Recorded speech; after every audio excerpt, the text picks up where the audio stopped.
The night his father died, Sam Voss was 7 years old and standing in the doorway of a burning mind. He didn't understand it then.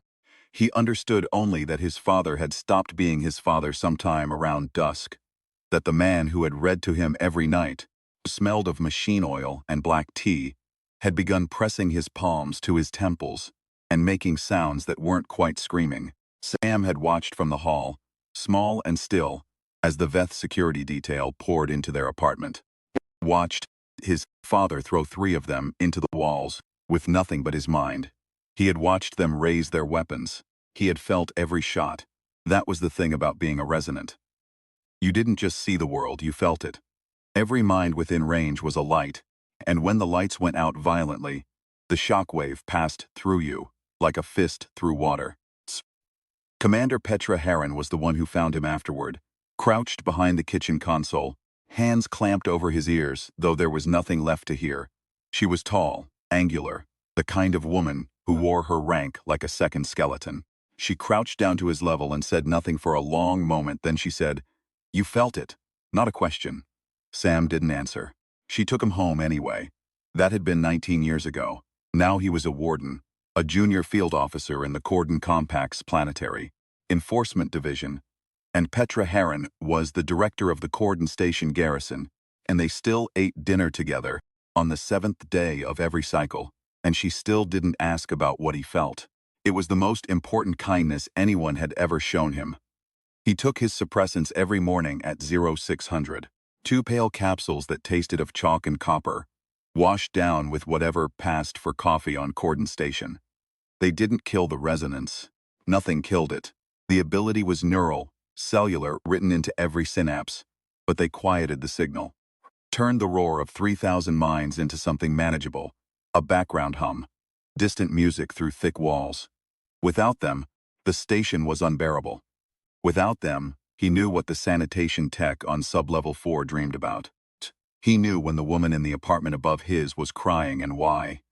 He knew the texture of every passing stranger's grief and hunger and petty fury. With the suppressants, he was merely sensitive, perceptive, good at reading a room. That was the official story.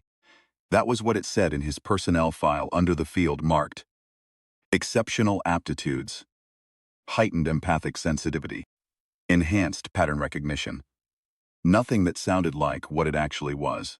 Because what it actually was, that was the kind of thing that made people nervous. The murder started on a Tuesday. Officer Den Whaley was the first, a 15-year veteran, calm as stone, no disciplinary record, no indicators of psychological instability.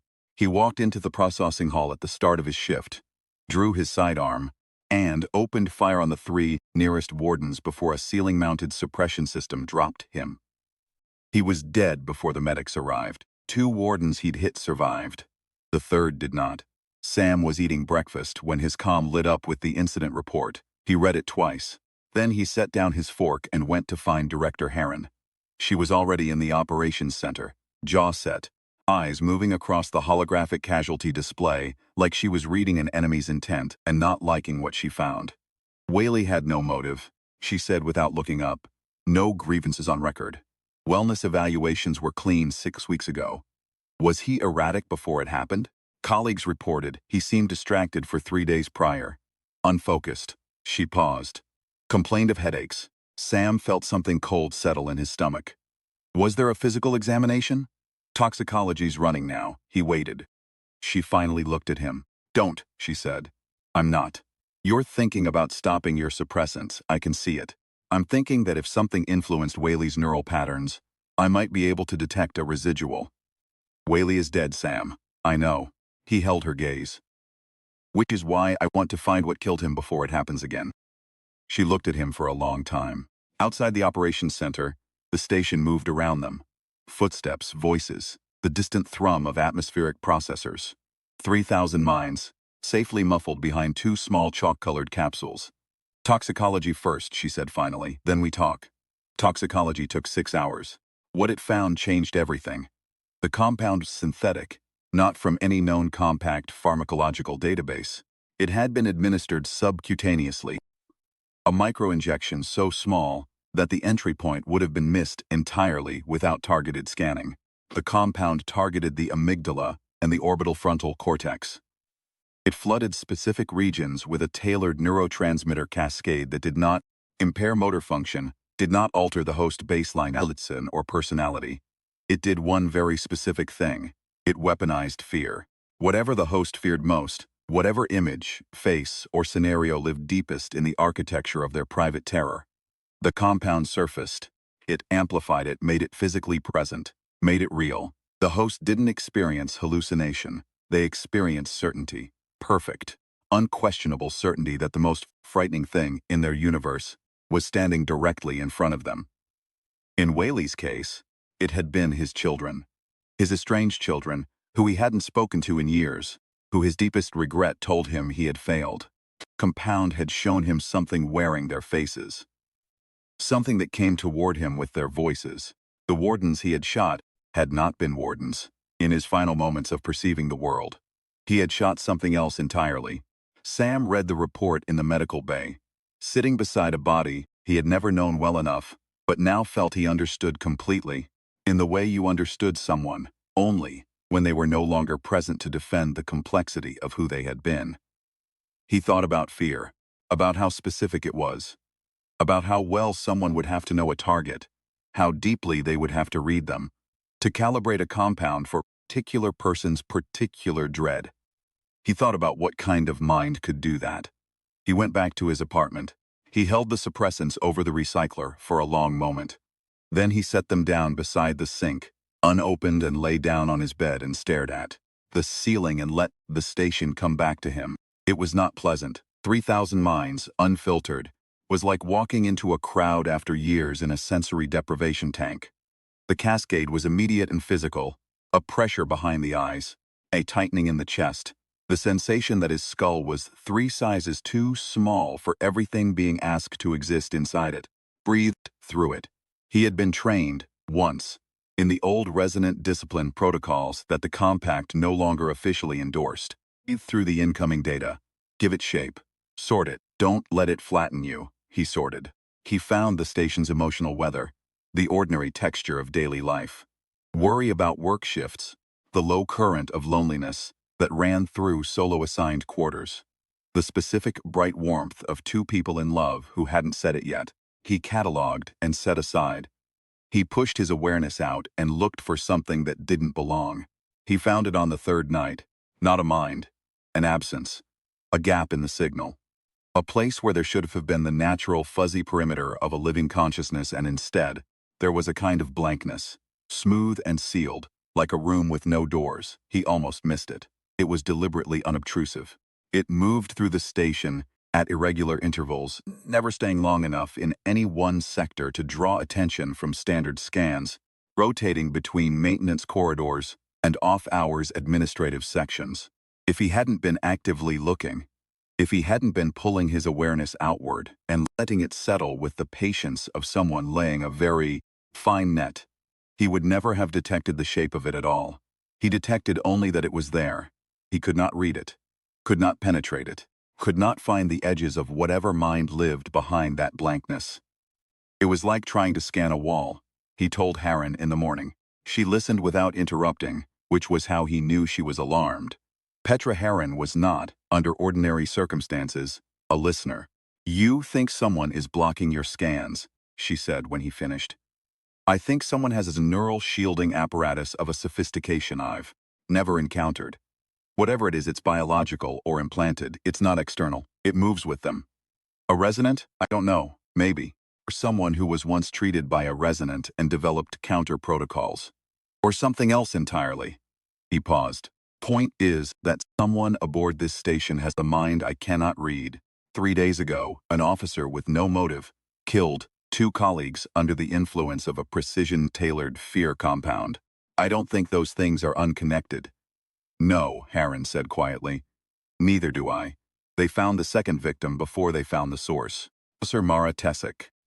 12 years of service. Administered a fear compound via handshake contact with a thin film delivery patch. They found the patch affixed to the palm of the individual, who had handed her a duty assignment tablet at the start of her shift. The individual, a newly contracted administrative aide named Bren Solith, had no memory of administering anything. He was confused, cooperative, frightened. His toxicology came back negative for any compound at all. He was not the source. He had been used. Sam sat across from Solath in the interview room and looked at him, and felt the genuine bewilderment radiating off the man in waves. Messy and human, and completely inconsistent with guilt. Solath had been carrying that patch without knowing it. Someone had put it on him. Someone who knew exactly where he would be, and who he would interact with and when. Solath had visited the station's medical center 2 days prior for a routine biometrics update. Sam pulled the access logs. The medical center used a rotating roster of contracted specialists, one of whom had logged a session during Solath's window under a license number that, when cross-checked against the compact registry, returned a match. A Dr. Cale Vreth, neurological specialist, licensed 12 years prior, practice based out of the Verith cluster. Except that Dr. Cale Vreth had been reported missing by the Verith cluster authorities 9 months ago. Someone was using his credentials. Had been using them, station records suggested, for approximately 4 months.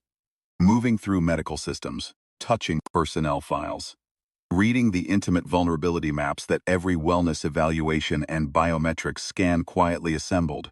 The data that told you, if you knew how to read it, what each person feared most. They've been here for months, Sam told Heron, building targeting profiles. This isn't impulsive. This is systematic. How many of our people are at risk? He thought about the signal absence he kept finding at the margins of his awareness. The sealed room that moved through the station at odd hours, that never settled, that seemed to be everywhere and nowhere. I don't know, he said. All of them, potentially. Anyone who has had a wellness evaluation in the past 4 months. Heron was quiet for a moment. Can you find them? If I can get close enough. The shielding has limits. It blocks my incoming scans, but I don't know how far out the block extends. If I could get within direct physical proximity, I might be able to find a frequency that gets through. That means walking into arm's reach of someone who has been casually engineering murder. Yes, she looked at him, the way she had looked at him in that kitchen fish 19 years ago. Not with pity, which he had always hated, something that acknowledged with the particular difficulty of his position, without trying to talk him out of facing it. I'll want 2 units on standby, she said. And you will carry a sidearm. I always carry a sidearm. You always have it holstered and you never reach for it. I want you to actually reach for it if necessary. Petra. Don't Petra me. Carry the weapon like you intend to use it. He found the 4th body before he found the source. Officer Dooley, older, 20 years of service, 3 citations for conduct under duress, was found in a maintenance bay with no wounds and no compound in his system. He had simply stopped. Cardiac event. Except that the medical examiner found a microinjection site, and analysis of the surrounding tissue showed a fear compound variant that had not targeted his amygdala, but his heart directly. His phobia, the wellness data showed, had been of confinement. The compound had made him believe he was sealed inside a space too small to breathe. His heart had tried to escape an enclosure his body was never inside. Sam stood in the maintenance bay for a long time after the examiner cleared out. He let the suppressant-free awareness settle around him like sediment in still water. Let the station speak. Signal patterns layer and separate, and there, at the edge of his range, that sealed room again. That smooth blank wall, moving through the corridor 2 levels above him, unhurried, taking the long way around toward the station's administrative core. He followed it. He used the maintenance routes. Faster, quieter. The channels the station's circulatory system used rather than its face. He moved through access hatches and along conduit causeways and up emergency ladders that had last been used by someone shorter than him based on the height. He was not trained for pursuit the way the Warden field agents were. He was trained for listening. He had spent 19 years learning the station's bones, and the person he followed, whoever they were, had not been here long enough to know them the same way. He came out ahead of the signal. The corridor was maintenance gray, utilitarian, one of the dozens of identical passages that connected the administrative ring to the life support processing sector. Low traffic at this hour. A few automated transport drones moving between storage bays. A distant vibration from the atmospheric processors. Sam leaned against the wall and waited. The figure who came around the corner was unremarkable in the way that very deliberate people are. Unremarkable. Nothing about them invited the eye to linger. Medium height. Nondescript station-issue technician's coverall. Hair the color of old Durasteel. A face that had been at some point badly burned and poorly healed. The scar tissue pulling one side of the jaw into an expression of permanent, mild contempt. The figure stopped. Not because they saw Sam. Sam was pressed into a shallow alcove, and the corridor's lighting was poor. The figure stopped because they felt him. Sam felt it too. A pulse of contact, something reaching toward him, and then slamming back against that sealed blankness, like a wave against a seawall.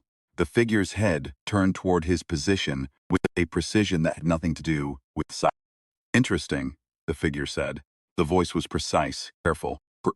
The voice of someone who had been choosing words for a long time, and had grown very good at choosing words that gave nothing away. A station resonant. I hadn't detected one in the initial scans. Sam stepped out of the alcove. Vreth's credentials were sloppy, he said. Someone should have told you. The figure tilted their head in almost avian gesture. Up close, the blankness of the shielding was startling. Where every other mind on the station leaked warmth and texture, and the small constant noise of being alive, this one was simply sealed, silent, like standing next to a section of wall that wore clothes. You cannot read me, the figure said. It was not gloating. It was simply an observation, the way you might note that the door was locked. Not yet, Sam said. Something flickered at the edges of the sealed blankness. Not an opening, a pressure. As if something on the other side were pressing outward, testing the seal. Sam felt the first warning sensation of an incoming scan, a psychic probe, finely calibrated, reaching toward him with the delicate precision of a scalpel, looking for the soft place between his ribs. It found his suppressant-free awareness like a hand, finding an open wound. The probe drove in. Sam felt it moving through his surface cognition with the practiced ease of someone who had done this many times, reading his fear architecture the way the stolen wellness files must have been read, looking for the foundational terror, the deep-root dread that could be surfaced and weaponized. Sam felt it probing for his father, for the memory of that apartment, for the specific shape of what it felt like to watch a mind come apart at the seams. He'd let it find those things, and then he grabbed hold of it. Not with his hands, not with anything physical. He reached along the probe with his own awareness, followed it back the way you followed a wire to its source, and he pushed. The figure staggered. Not much. That shielding, Sam said, his voice steady despite the sensation of what felt like two hands trying to occupy the same space, inside his skull, is implanted, neural. Not psychological training, it's a device. I can feel the edges of it. The figure recovered. Probe intensified, and Sam felt the first real pain, not sharp but spreading, pressure behind his eyes that was building towards something he wouldn't enjoy. He breathed through it. He had been breathing through things he wouldn't enjoy since he was 7 years old. You will stop, the figure said, and there was something different in the voice now. Still controlled, but with the grain of something underneath that wasn't quite calm. Tell me why you're doing this. Let me feel it. You would not survive feeling it. Let me decide that. The probe drove deeper. Sam held his ground and pushed back along the connection, not trying to read the sealed mind directly, but using the probe itself as a channel, as a shared frequency, applying his own scan pressure back along the path the figure had opened. It was something he had never tried before, and almost certainly would never be recommended in any training protocol that prioritized personal safety. The figure made a sound that wasn't a word. The seal cracked, not broke, cracked. One hairline fracture in the smooth blankness, and through it, Sam felt something immense and cold, and completely without remorse. A mind that had been working in total isolation for so long that it had ceased to categorize what it was doing as harm. What leaked through the crack was not malice, in the way Sam understood malice. It was something more structural. A certainty, deep and unbending, that the wardens of the Cordon Compact were instruments of a system that needed destroying, and that the method of destruction was irrelevant compared to the necessity of the result. A grievance so old and so calcified that it had become indistinguishable from principle. And below that, further down, below the certainty and the calcification and the years of meticulous planning. Something that flinched, something that remembered being the one who was afraid. Sam did not push harder. He understood now what this was. He understood the mechanics of how a person learned to make fear into a weapon when they had spent long enough surviving someone else's. "I know," he said quietly. The figure went very still. "Whatever happened to you, I'm not saying it didn't happen. I'm not saying it wasn't real." He kept his voice low, kept the connection open, kept his own awareness present and unmoved on the other side of that cracked seal. Whaley's kids didn't do it. Tessic didn't do it. Dooley didn't do it. The pressure from the probe ebbed, not in defeat, in something closer to confusion, as if Sam's response had not been among the anticipated outcomes. "You can't scan through the plate," the figure said. A different tone now. "Testing. I can feel the edges of it," Sam said. "The resonance boundary where the shielding field meets living tissue. I've been mapping it." A pause. "I know where the insertion points are." This was not entirely true. It was perhaps 40% true. But he had learned, in 19 years of feeling what people were about to do before they did it, that the gap between a bluff and a certainty was a matter of conviction, and right now he was very convinced. "You can't," he reached, not for the mind, for the device. The boundary frequencies he had been tracing since the probe opened the connection. He pressed his awareness against the perimeter of the implant, in the way you pressed a bruise, found the resonance frequency of the shielding field itself, and he did not try to break through it. He disrupted it. The figure convulsed. It was not graceful and it was not clean. The shielding field, destabilized, generated a feed pulse that went both directions. It hit the figure's own neural architecture with the full force of a system collapse, and it hit Sam like a fist to the jaw from the inside. He went sideways into the wall. He tasted copper. The corridor filled with the sudden overwhelming roar of a mind coming apart. Not maliciously, not intentionally, just catastrophically, the way a dam failed when the structure finally couldn't hold. Sam felt all of it. He felt the fear that had started everything. Old fear. A younger version of this person, in a very small room, with a very limited set of choices. He felt the moment the fear had hardened into something else. He felt the specific, particular loneliness of spending years planning something and never being able to tell anyone why it mattered so much to you. He felt the end of it. Figure collapsed. Sam hid his calm and said the emergency designation twice, and then sat down on the floor of the corridor and pressed his back against the wall and looked at his hands and breathed. His head was a catastrophe. The absence of suppressants, plus the resonance feedback, had turned his awareness into something that felt like the inside of a very crowded train, at very high volume.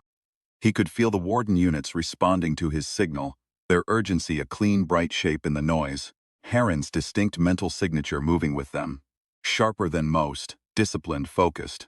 Even after 19 years, he had never once told her that he could pick her mind out of a crowd, the way you recognized a voice you'd known since childhood. Some things you kept. Not because they were secret exactly, just because they were yours. The medical team confirmed it 40 minutes later. The figure. Confirmed identity Joran Kreth, formerly a neurological researcher attached to the Compact's own Psi Research Division, reportedly deceased 8 years prior in a facility incident, had been carrying a cranial implant of their own design, a neural shielding device built from components that the Compact's Psi Ethics Board had prohibited in the early days of resonant integration. The implant had been functioning as both shield and probe amplifier. The feedback from Sam's disruption had triggered a cascading neural collapse. Survived. Barely. They were transported to the station's medical bay under full sedation, the implant removed in a 6-hour operation by a team that had never seen anything like it and took extensive notes. Heron found Sam in the medical bay corridor 3 hours into the operation, sitting in a standard issue chair, with his forearms on his knees and his eyes on the floor. She sat down beside him, without ceremony. For a while, neither of them spoke. "Suppressants," she said finally. "Tomorrow morning," he said. "I need a day." She nodded. "What does it feel like now?" He considered the question. It was the first time she had ever asked. "Like standing in the middle of a very large, very loud room," he said. "Except all the sound is to see people. And you can hear everything they're actually feeling, instead of just what they're saying. Is that terrible? He thought about it honestly. Parts of it, he said. Parts of it are. He paused. Parts of it are all right. There's a lot of ordinary love in there, if you know how to find it past everything else. People worrying about each other. People hoping for things. He looked at his hands. That part isn't so bad. Henrik was quiet for a moment. Kale Vreth was a real person, she said. The original. He was a neurological researcher who raised concerns about the Compact Psi Research Division 6 years ago. He went through proper channels. Nobody listened. A pause. He disappeared 8 months later. The division claimed he resigned. The Vareth cluster claimed he was missing.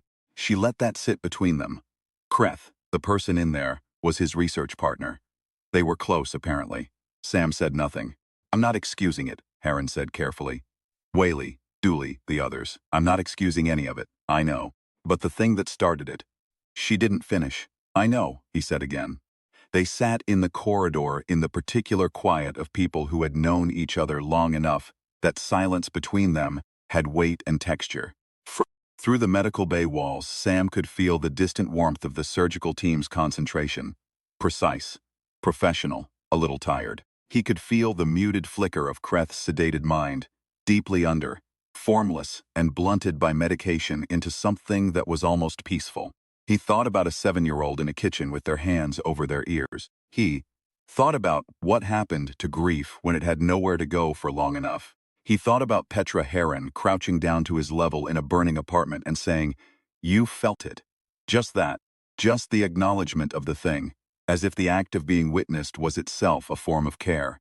He didn't know if Kreth had ever had anything like that. He suspected not. Director, he said after a while. Those concerns that Vreth raised before he disappeared, about the Psi Research Division. Yes. Were they valid? Another pause.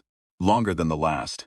Our ethics board is reviewing the division's records now, she said. It's going to take some time. She looked at him sidelong. That doesn't make what was done here acceptable. No. He looked back at his hands. It might make it. I don't know. Understandable, maybe. In the way that things can be understandable without being acceptable. That's a very thin line. Most important lines are.